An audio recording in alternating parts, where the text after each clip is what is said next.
Head डालिए zoology. पहले तो क्वेश्चन लिख लीजिए अराउंड 15 क्वेश्चन प्रीलिम्स में। प्रीलिम्स में कोई सा भी एग्जाम हो 10 से 15 क्वेश्चन मिलने ही आपको जूलॉजी वाले सेक्शन में से। जूलॉजी के दो पार्ट, जूलॉजी में दो पार्ट बनाइए। पहले लिखिएगा नॉर्मल, नॉर्मल जूलॉजी, और दूसरा जरूर लिखिएगा medicinal science, medical science, medical science. इसमें से नॉर्मल जो है होता है मेडिकल साइंस, खास करके नॉर्मल में तो लिखिएगा ब्रैकेट में इंसेक्ट्स एटसेट्रा।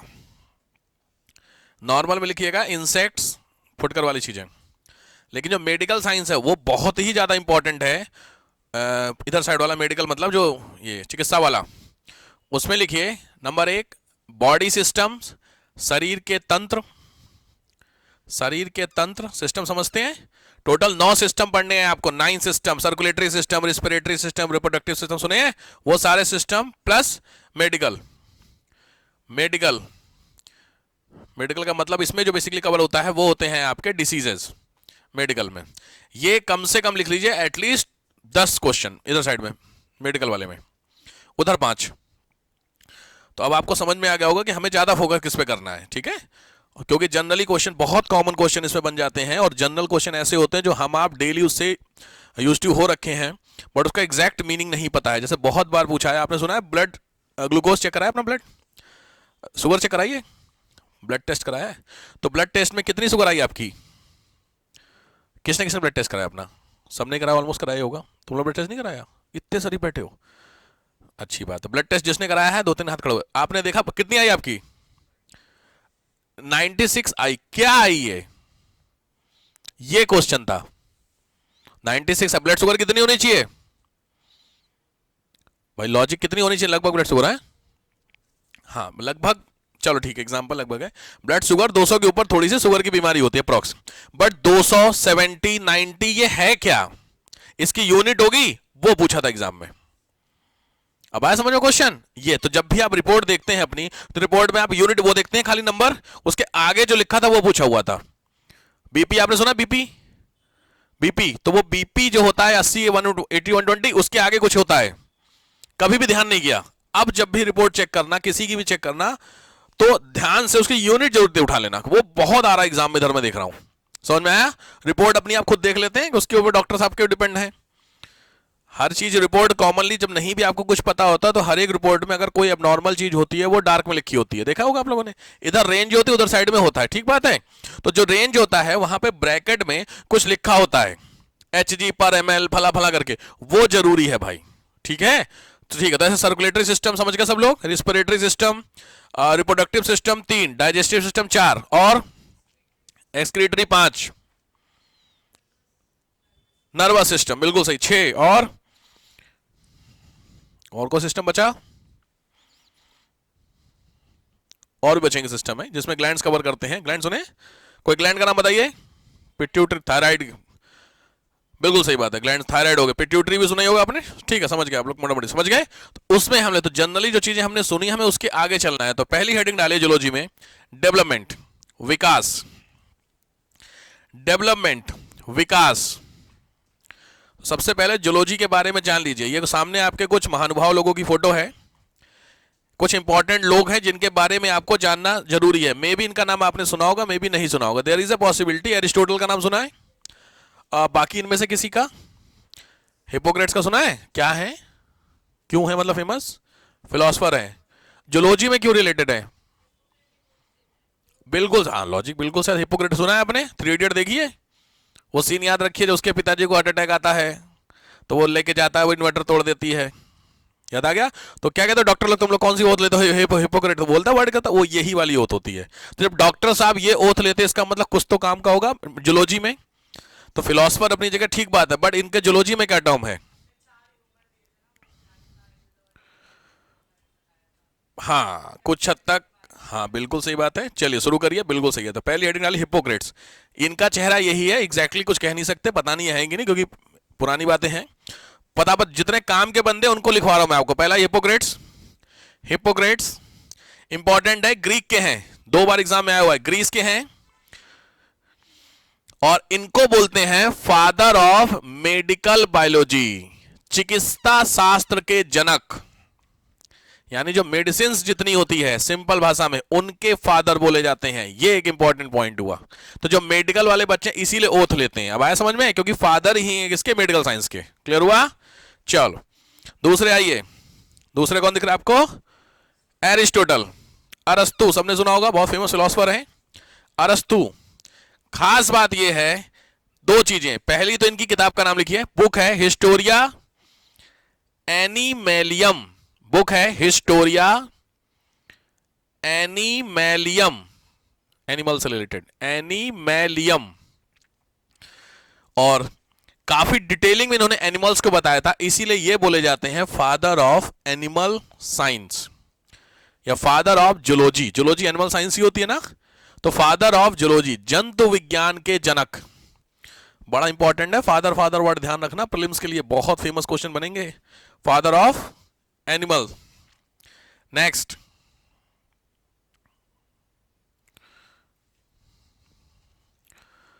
ठीक है, नेक्स्ट आते हैं विलियम हार्वे। विलियम हार्वे,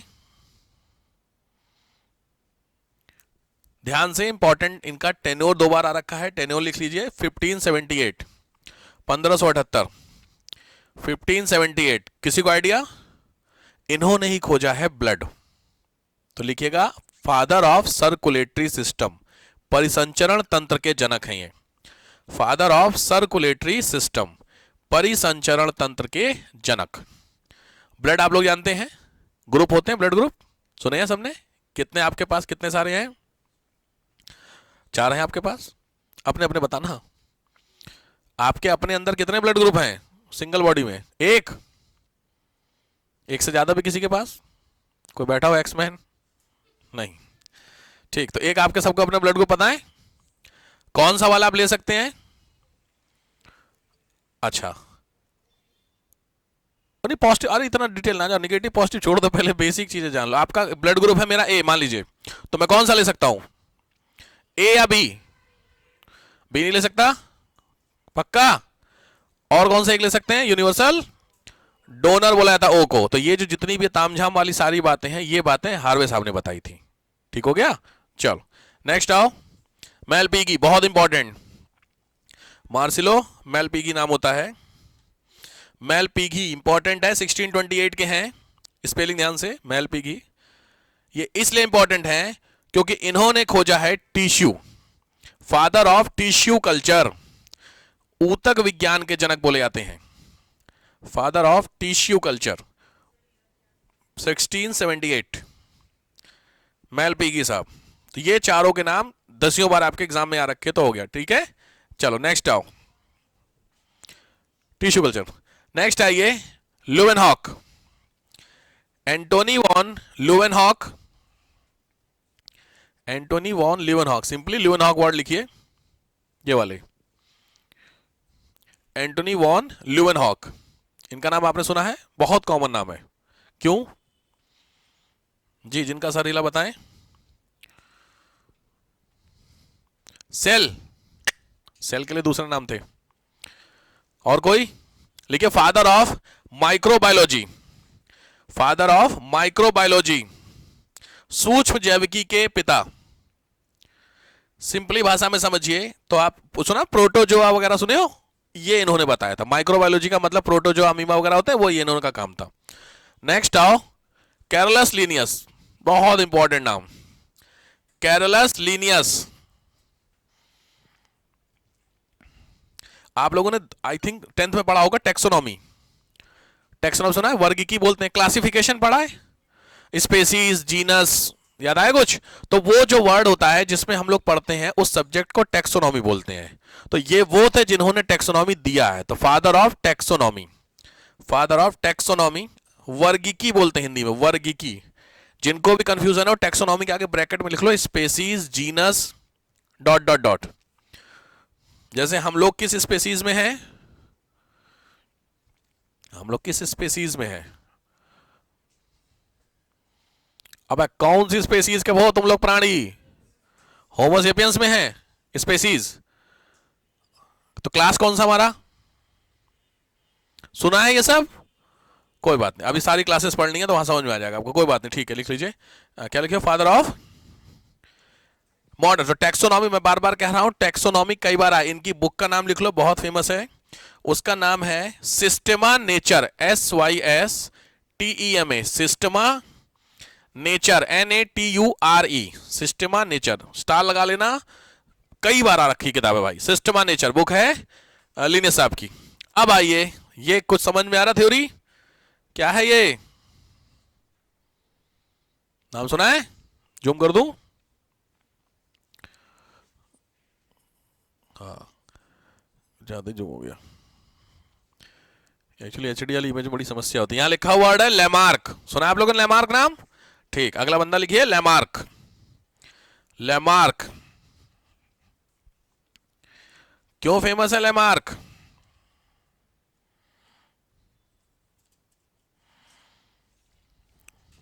अरे लैमार्क की थ्योरी, अरे ये देखो, मैंने आपको बताया था ना, ये जिराफ दिख रहा है आपको? तो जिराफ, यहां पे पहले जो जिराफ था तो इसके जो पेड़ होते थे वो ग्रास होते थे, तो जब ग्रास होते थे तो गर्दन नीचे करके खाते थे, फिर वहां पे रिवोल्यूशन हुआ, घास कन्वर्ट हुई ट्री में, तो ऑटोमेटिकली इनकी जो गर्दन होगी वो खींचेगी भाई। पहले आप ऐसे करके खा रहे, तब धीरे धीरे ऐसे हुए, फिर ऐसे की, तो ऐसे लगातार खींचे तो जनरेशन आती गई तो गर्दन खिंचती गई, तो वो खिंचते खिंचते आज ऐसी पहुंची है। दिस थ्योरी लैमार्किज्म इसी को बोलते हैं भाई, ठीक है, इसको बोलते हैं फादर ऑफ इवोल्यूशन। अरे मुझे पता होगा, लिखिए फादर ऑफ इवोल्यूशन।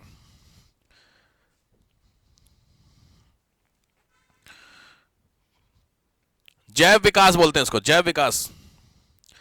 और ये दो व्यक्ति आपके सामने हैं, पहला नाम दिया हुआ है स्लाइडेन, दूसरा नाम है स्वान, बहुत फेमस नाम है। नेक्स्ट पॉइंट लिखिए, स्लाइडेन और स्वान। स्लाइडेन SHSCHLEIDEN, स्लाइडेन स्वान, स्टार लगा लेना, बहुत इंपॉर्टेंट नाम है। इन्हीं ने दी है सेल थ्योरी। सेल थ्योरी, कोशिका सिद्धांत। आपकी बॉडी सेल से बनी है, सबसे पहला सेल आपकी बॉडी का क्या था? जाइगोट, सुना है सबने? जाइगोट जानते हैं? ठीक है। First cell of the body, longest cell, common है, बहुत बेसिक क्वेश्चन है। सबसे लंबी सेल बॉडी की? नर्व सेल्स, ठीक बात है, आगे जानेंगे, नहीं पता तो आगे जानेंगे, ठीक है। ये आपके हो गए स्लाइडन और सॉन, डन। ये कुछ इंपॉर्टेंट पहले साइंटिस्ट पढ़ लेंगे, फिर जूलॉजी में आएंगे। नेक्स्ट आइए, ये है आपकी थ्योरी, इनका नाम है मेंडेल, सुना है आपने मेंडेल का? हेडिंग डालिए, मेंडेल। मेंडेल साहब, मेंडेल के क्या नियम थे? ये तीनों नियम के नाम है, नोट कर लीजिए। ग्रेगर जॉन मेंडेल हैं, किसके फादर हैं? जेनेटिक्स के यार, लिखिए फादर ऑफ जेनेटिक्स। इंग्लिश में सेम नाम, हिंदी में सेम नाम, ऐसे नाम रखिएगा भाई। ये मेंडेल के 3 नियम है, क्या है छोड़ दीजिए, ये जेनेटिक्स के, क्योंकि आगे ना जेनेटिक्स पढ़ना है आपको, तो वहां पे इंपॉर्टेंट से ज्यादा बेहतर यहां पढ़ लीजिए। ये पॉसिबिलिटी बताने की बात होती है, कौन सा डोमिनेंस कर जाएगा, कौन सा सेग्रेशन होता है, थोड़ा थोड़ा। और law of independent assortment, assortment का मतलब होता है अपने आप को छांट करके, छोड़ दीजिए, उतना नहीं है। ये इन्होंने कौन से पौधे उठाए थे? मटर, लिख लीजिए, हाँ पी का, ये पी के पौधे हैं सामने, मटर देखिए आप लोगों ने, ये उसका पौधा, लिख लीजिए भाई। यूपी के क्वेश्चन उठाना आपको समझ में आ जाएगा मैं क्या समझा रहा हूं आपको। मटर का पौधा उठाया था, क्यों उठाया था? मटर क्यों उठाया था? बहुत कॉमन क्वेश्चन है, बॉटनी वॉटनी जिन्होंने पढ़ी होगी उनको पता होगा, क्योंकि मटर का जो पौधा होता है वो एनुलर होता है। आपको मटर में अगर डेवलपमेंट देखना होगा तो साल भर के अंदर आप डेवलप देख सकते। समझो एक प्लांट है जो 2 से 3 साल में मैच्योर हुआ, तुमको अगर स्टडी करनी है तो वेट करना पड़ेगा 3 साल। इससे अच्छा है कोई एक प्लांट है जो साल भर में मैच्योर हो, तो साल भर के अंदर आप स्टडी कर लोगे कि नहीं? तो इसलिए उन्होंने क्या चुना था? मटर, बिकॉज एनुअल प्लांट है, लिख लीजिए, लिखना हो, डन। तो ये हुए आपके तीनों नाम, बार बार मैं कह रहा हूं कई बार आ रखे हैं, तो इन तीनों नाम ध्यान रखना। ये मेंडेल के नाम, क्या कहता है इसके अंदर वो डिटेलिंग आपको बिल्कुल नीड नहीं है, कभी नहीं, जो चीज नहीं पढ़नी है छोड़ो, आगे बढ़े। चलो नेक्स्ट आओ। नेक्स्ट है ब्रांचेस ऑफ जूलॉजी। ये मैंने आपको बता दिया, खुद से लिख के लाएंगे आप, हेडिंग डाल दीजिए ब्रांचेस ऑफ जूलॉजी। 1 नंबर का क्वेश्चन श्योर है यहां से। सामने आप देख रहे होंगे इतनी सारी ब्रांचेस हैं, समझ गए? देखो एक मैं बता देता हूं, मॉर्फोलॉजी समझते हैं किसी भी चीज की, जो बाहर बाहर वाली चीज को स्टडी करते हैं वो मॉर्फोलॉजी होती है। एनाटॉमी समझते होंगे, इंटरनल पोर्शन। भाई आपका सर इतना बड़ा, हाथ इतना बड़ा, ये क्या है? मॉर्फोलॉजी। आपका हार्ट इतना बड़ा, किडनी इतनी बड़ी, वो क्या? एनाटॉमी। अब आया समझ में? साइटोलॉजी में क्या करते हैं? Study sales. तो लॉजिक बात है, ये इसी तरीके से क्या होते हैं? ब्रांचेस होती हैं। तो इन ब्रांचेस के लिए बाकायदा 20-25 ब्रांच है। गूगल पे जैसे सर्च मारेंगे ब्रांचेस ऑफ जूलॉजी सीधे मिल जाएगा आपको, ठीक है? तो कॉपी पेस्ट कर लीजिएगा। 1 नंबर का क्वेश्चन, इसको लिखवाने बहुत टाइम लगेगा मुझे, ठीक है? नोट कर लीजिए, ब्रांचेस ऑफ जूलॉजी। नेक्स्ट आइए, हो गया? चलो नेक्स्ट आओ, अब शुरू करो क्लासिफिकेशन ऑफ एनिमल्स। यहां से शुरू आपकी क्लास। क्लासिफिकेशन ऑफ एनिमल्स, ध्यान से। कई तरह के क्लासिफिकेशन होते हैं, पहले हम लोग समझेंगे। अभी कुछ लिखना नहीं है, चुपचाप पहले समझ लेना, फिर जो पॉइंट बोलूं बस उतनी पॉइंट को लिखना। देखो ध्यान से, क्लासिफिकेशन में यहां पे लिखा हुआ है वर्टिब्रेट्स, ठीक है? यहां क्या लिखा हुआ है? इनवर्टिब्रेट्स। तो सबसे पहले डिफरेंशिएशन पता होना चाहिए, वर्टिब्रेट और इनवर्टिब्रेट क्या होते हैं। हिंदी में इसको बोलते हैं अकशेरुकी, इनको बोलते हैं कशेरुकी। ये हुई टेक्निकल भाषा। जनरल भाषा में बोलते हैं, इनको बोलते हैं रीढ़ वाले, इनको बोलते हैं बिना रीढ़ वाले। कॉमन और लैंग्वेज में जाऊंगा तो उसको बोलते हैं बैकबोन। अब आया सबको समझ में? बैकबोन समझते हैं? आपकी बैकबोन है, कितना बेंड हो सकती है? बहुत फेमस क्वेश्चन है, आपकी बैकबोन कितना बेंड हो सकती है? बैकबोन समझ गए? रीढ़ वाली हड्डी। इसको आप कितना फोल्ड कर सकते हैं? पहली चीज है मैक्सिमम कितना जा सकता है? तो 90 डिग्री सर, 90 डिग्री समझे? ऐसे आगे की तरफ, पीछे की तरफ नहीं, आगे की तरफ मुड़ सकती है 90, पीछे की तरफ जाएगी तो 180 हो गई, समझ गए? मतलब आप ऐसे खड़े और बैक की तरफ मैं ऐसे हूं, और ये जितना मैं कमर की तरफ होता हूं उतना मैं पीछे की तरफ हो जाऊं, ऐसा पॉसिबल है? नहीं। तो लॉजिक है 90 डिग्री को। तो जिनके पास भी ये कमर वाली हड्डी होती है उनको बोलते हैं वर्टिब्रेट्स। टेक्निकल समझ में आया? जिनके पास नहीं होती है उनको बोलते हैं इनवर्टिब्रेट्स। इसका मतलब है अगर आप इनको ऐसे करके तोड़ेंगे तो दिक्कत होगी आपको, क्योंकि बीच में कमर की हड्डी है कि नहीं है। इनके लिए ऐसा नहीं होता है। केचुआ देखा आपने? कुछ लिखना नहीं, मैं जितना बताऊं उतना। केचुआ समझ गए? अर्थवॉर्म सबने देखा होगा। अर्थवॉर्म को कभी मतलब मारा तो नहीं होगा आपने, देखा सब नहीं होगा। वो कई जगहों से ऐसे करके मुड़ जाता है। तो लॉजिक बात है, अगर आपकी हड्डी नहीं है तभी तो ऐसा ऐसा पॉसिबल है। सांप अगर हड्डी होती तो पॉसिबल था ऐसे ऐसे करके, है ना? बस। तो सिंपल है, जिसकी हड्डी होती है, जिसकी हड्डी नहीं होती, this is called with backbone, this is without backbone. तो पहला क्लासिफिकेशन तो यही होता है। क्लियर हो गया? कोई कंफ्यूजन? नोट करिए क्लासिफिकेशन में। फर्स्ट, खाली नाम वर्टिब्रेट, इनवर्टिब्रेट, बस इतना ही, जितना कहूं उतना। पहले नोट कीजिए, वर्टिब्रेट, इनवर्टिब्रेट।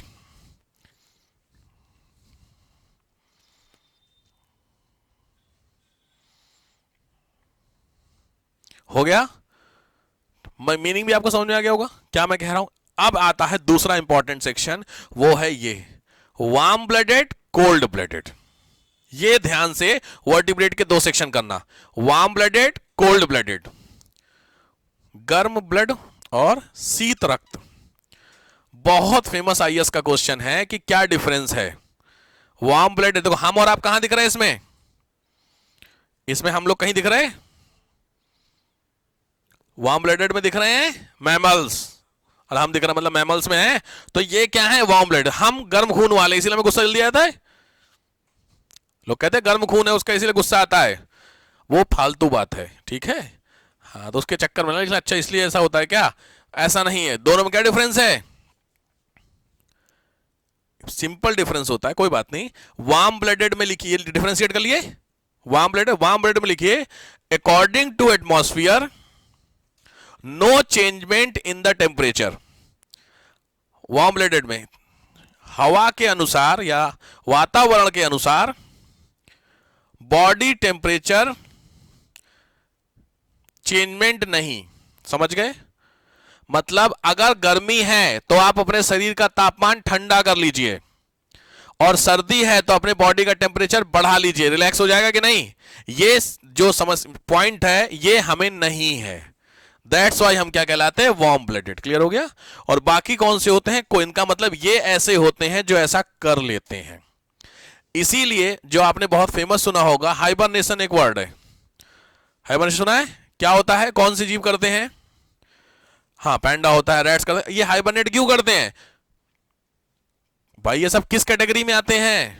मैमल्स है यार। इसका मतलब जब बहुत ज्यादा सर्दी होती है तो केव में चले जाते हैं। अगर बॉडी में कोई दिक्कत नहीं होती, अगर बॉडी को अपने अकॉर्डिंग टेम्परेचर मतलब बाहर जो एटमॉस्फेयर उसके हिसाब से चेंज कर ले तो उनको जरूरत ही नहीं पड़ती अंदर जाने की। लेकिन जाकर के 6 महीने अंदर रहते हैं, वही हाइबरनेशन होता है। क्लियर? तो जो बंदा अपनी बॉडी के टेम्परेचर को अकॉर्डिंग टू एटमॉस्फेयर चेंज कर ले वो क्या कहलाएगा? Cold blooded. और जो नहीं कराएगा वो क्या कहलाएगा? Warm blooded. इतना क्लियर हो गया? बस इतना, बाकी डिफरेंशिएशन नहीं, इसके आगे बढ़ेंगे अभी हम लोग। इधर वाले नहीं जानते होंगे मे बी आप, ये सारे तो देखे हैं, bird, mammals, fish, reptile, amphibians. ये आपने सुने? 2-4 सुने होंगे। ऑर्थोपोडा सुना होगा, बहुत कॉमन होता है ऑर्थोपोडा। पढ़ना है आपको, सारे पढ़ने हैं, परेशान ना होइए। चलिए हटाओ इसको, चलो नेक्स्ट आओ। Evolutionary trends. इवोल्यूशनरी ट्रेंड्स, विकासीय प्रवृत्तियां, मतलब जब से जानवर बनाए ऊपर वाले ने तो उसने ये 3 सिस्टम दिए हैं। ठीक है, लिखिए। From the origin of animals, जानवरों की उत्पत्ति के समय से, उत्पत्ति के समय से 3 type of evolutionary trends has been determined. 3 तरीके की विकासीय प्रवृत्तियां आती हैं। सीधा कोर जूलॉजी की चीज है तो आपको केवल नोट करना है बस। 3 तरीके के इवोल्यूशनरी ट्रेंड आए हैं। पहला है ये, ठीक है, इसको मैं लिख देता हूं।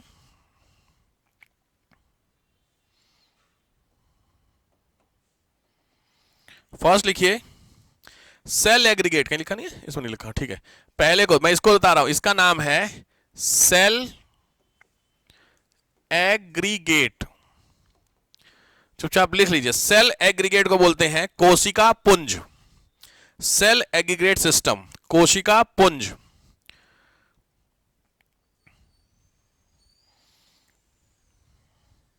एग्जाम्पल लिख लीजिएगा, पोरीफेरा, PORIFERA, पोरीफेरा। बस केवल इतना ही, जितना करा रहा हूं उतना। दूसरा ये सेकेंड है आपका ब्लाइंड सैक। ये है आपका blind sac system. Blind sac, अन्य कोश प्रणाली, ब्लाइंड सैक, अन्य कोश। इसका एग्जाम्पल है सीलेंट्रेटा। सीलेंट्रेटा के एनिमल्स होते हैं। सीलेंट्रेटा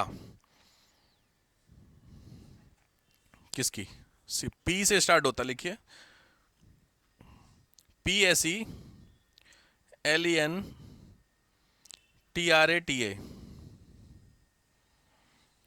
और तीसरा होता है tube with in tube. Tube with in tube, simple. Tube with in tube system, नली के अंदर नली प्रणाली, ऐसे बोलते हैं इसको, ट्यूब विद इन ट्यूब। ठीक है, पढ़ोगे अभी, सब पढ़ाना है। ट्यूब विद इन ट्यूब, इसका एग्जांपल है नली के अंदर। इसका एग्जांपल लिखिएगा, सिंपल होता है, वो है एनेलिडा। कॉको, एनेलिडा समझते हो? अरे यार वही अपना अर्थवॉर्म। एनेलिडा सुने होगे? नहीं तो एग्जांपल लिखिए एनेलिडा, कोई बात नहीं। अर्थवॉर्म, केचुआ। ये एक बार आया था एग्जाम में, इसलिए मैंने आपको बता दिया। साहब क्या है, क्यों है, छोड़ दीजिए। डेवलपमेंट जो चीज नहीं है उसके आगे बढ़ते हैं। तो ये 3 हो गए आपके इवोल्यूशनरी ट्रेंड्स। नेक्स्ट आइए क्लासिफिकेशन। अब शुरू करिए क्लासिफिकेशन ऑफ एनिमल्स, नए वाले क्लासिफिकेशन में। क्लासिफिकेशन ऑफ एनिमल्स में यहां से शुरू आपकी कहानी। थोड़ा ध्यान से, थोड़ा स्पीड में। क्लासिफिकेशन, तो पहला क्लासिफिकेशन है प्रोटोजोआ। सबने सुना होगा, सबने पढ़ा होगा 6th क्लास में। प्रोटोजोआ आपके काम के पता है 2 चीजें। पहली चीज होती है तो एग्जांपल, कि भैया ये प्रोटोजोआ, अमीबा, पैरामीशियम सुने हो, वो आपके होते हैं, एक एग्जांपल। और दूसरा उसके अंदर अगर कुछ खास बात होगी जो एग्जाम में आ रखा, बस दूसरा। तो पहले तो सीधी बात है प्रोटोजोआ। प्रोटोजोआ बारे में 2-3 चीजें। पहली चीज लिखिए, first animal on the earth. First animal on the earth, जमीन पर प्रथम जीव। First animal on the earth, अगर दुनिया के सबसे पहले जीव पूछे साइंटिफिकली तो ये प्रोटोजोवन है। दूसरा, मूवमेंट बाई स्यूडोपोडिया। चलन जो होता है, चलना, वो जो ऐसे हम लोगों के पैर होते हैं वैसे इनके पास होते हैं स्यूडोपोडिया। स्पेलिंग है PSEUDO। UDOPODIA, स्यूडोपोडिया, हिंदी में बोलते हैं इसको कूटपाद। कूटपाद सिंपली भाषा में ये जो आप दिख रहे हैं ये आपको हेयर्स दिख रहे हैं, ये होते हैं इनके स्यूडोपोडिया। तो ये इसके थ्रू पूरे चलते हैं, सबके थोड़े थोड़े हेयर आपको ऐसे ही दिख नहीं रहे हैं, सबके पास होते हैं इसमें, ठीक है। तो आपके काम के क्या होगा साहब, एग्जाम्पल, ठीक, एग्जाम्पल नोट कर लीजिए तुरंत, इमेज बनाने मत बैठना, एग्जाम्पल बस नोट कर लो। मैं पढ़ दे रहा हूं, पैरामीशियम, यूग्लिना, इतने भर के क्वेश्चन आए हैं इसमें से, पैरामीशियम, यूग्लिना, अमीबा, गार्डिया छोड़ दीजिए, trypanosoma, trypanosoma, TRYPNO, trypanosoma, Plasmodium, सुना है प्लाज्मोडियम, प्लाज्मोडियम मलेरिया, यहीं से। तो मलेरिया जो डिसीज होती है, पूछता है बहुत बार एग्जाम, मलेरिया कौन सा है, तो मलेरिया क्या है, मच्छर से मलेरिया नहीं होता है, मच्छर एक वेक्टर होता है, वेक्टर समझते हो, उसने कहीं से कुछ उठाया और तुम्हारी बॉडी में डाल दिया, तो वो उससे थोड़ी हुआ, वो तो जो बॉडी में तुम्हारे डाला उससे हुआ ना, तो इसीलिए जो मलेरिया होता है वो इससे होता है, प्लाज्मोडियम से। नेक्स्ट है स्टेंटर, स्टेंटर, नेक्स्ट है toxoplasma, toxoplasma, toxoplasma. Example clear, facts, facts, हर एक क्लास के 2-3 फैक्ट जो एग्जाम में आ रखे हैं, बहुत इंपॉर्टेंट फैक्ट्स।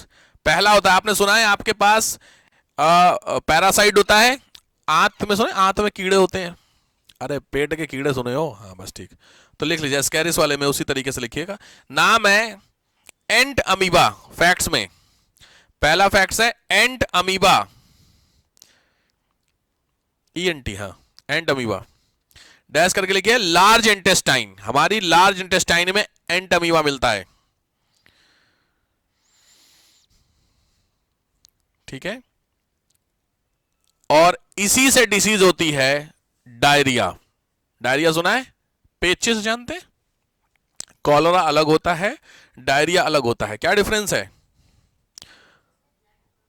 बिल्कुल बिल्कुल बिल्कुल, डायरिया में खाली मतलब कॉलरा में नॉर्मल आपका आता है, समझ गए, ऊपर और, ठीक है, लेकिन जो डायरिया होता है उसमें ब्लड भी आता है, बिकॉज ये जो होस्ट होता है, जो आपने लिखा ये पैरासाइट, ये आपकी इंटेस्टाइन को घायल कर देता है, मतलब उसमें चोट कर देता है, ठीक है। तो ये इस दवा दी जाती है आपकी, ठीक है। एक ये क्वेश्चन है। दूसरा आया हुआ है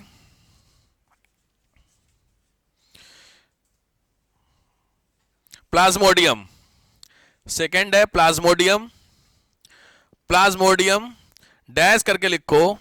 अच्छा, मलेरिया कौन से मच्छर से होता है, अरे फीमेल एनाफिलीज, हाँ तो लिख लीजिएगा प्लाज्मोडियम डैश करके, it lives in the body of female anopheles, ये फीमेल एनाफिलीज की बॉडी में रहता है, विच क्रिएट मलेरिया, तो क्या बनता है, मलेरिया। समझ में आया, ये सारे जो मैं फैक्ट्स लिखा रहा हूं, ये आपके एग्जाम के पॉइंट ऑफ व्यू के सारे फैक्ट्स हैं जो आए हुए हैं किसी ना किसी साल एग्जाम में। क्लियर हो गया, चलो ये खत्म तुम्हारा पहला प्रोटोजोआ। नेक्स्ट आओ पोरीफेरा, पोरीफेरा थोड़ा सा देखते चले तो ये सामने भी, अच्छा ये पोरीफेरा होता है, ट्यूब्स दिख रही हैं आपको, हैं कुछ इमेज में, कुछ इस तरीके की ट्यूब्स होती हैं, पोरीफेरा आपका होता है इस तरीके के। आपने बेसिकली कहां मिलेंगे, आपको सी में दिख रहा है, प्रेजेंट में कम होते हैं बट जनरली कहां पे मिलते हैं, सी में मिलते हैं। पोरीफेरा बहुत इंपॉर्टेंट है, ट्यूब विद इन ट्यूब जो मैंने बताया था इन्हीं का सिस्टम होता है। पोरीफेरा में लिखिए दो चीजें, नंबर एक, they contain holes in the body, इनकी बॉडी में होल्स मिलते हैं, होल्स इन द बॉडी, इन होल का नाम होता है ऑस्टिया, OSTIA, ऑस्टिया, ऑस्टिया। और दूसरा वर्ड फाउंड ऑन या found in the sea, generally sea में मिलते हैं। नेक्स्ट, ठीक, एग्जाम्पल, एग्जाम्पल बहुत कॉमन एग्जाम्पल होता है स्पंज, बाथिंग स्पंज सुना है, अब बाथिंग को समझ गए, वो यही है, लिख लीजिएगा, बाथिंग स्पंज। बाथिंग स्पंज, उसका जो नॉर्मल नाम होता है उसका नाम है यूस्पोंजिया, टेक्निकल नाम है EUSPONGIA, यूस्पोंजिया, बाथिंग स्पंज, नहाने में काम आता है।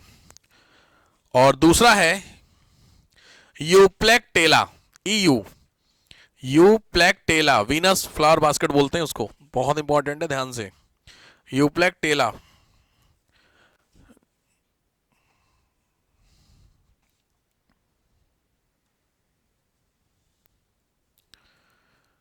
ये यूप्लेक्टेला वीनस फ्लावर बास्केट के नाम से इसको कॉमनली 2-3 बार आया है। एक फ्लावर बास्केट टाइप का होता है, कुछ इस तरीके का, ठीक है।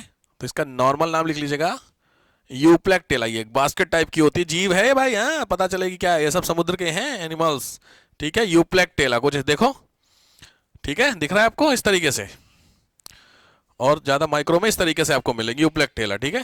लिख लो यूप्लेक्टेला वीनस फ्लावर बास्केट। हाँ बोलो, ये है Venus flower basket, Venus flower basket इसका नाम है, यूप्लेक्टेला।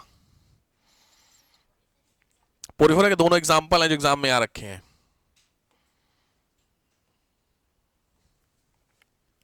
ठीक है। चलो नेक्स्ट आ जाओ, पोरिफेरा के बाद नेक्स्ट है सीलेंट्रेटा। सीलेंट्रेटा, सीलेंट्रेटा, ये लिखा है सीलेंट्रेटा, ध्यान से, थोड़े से हैं एनिमल्स। सीलेंट्रेटा, एक मिनट,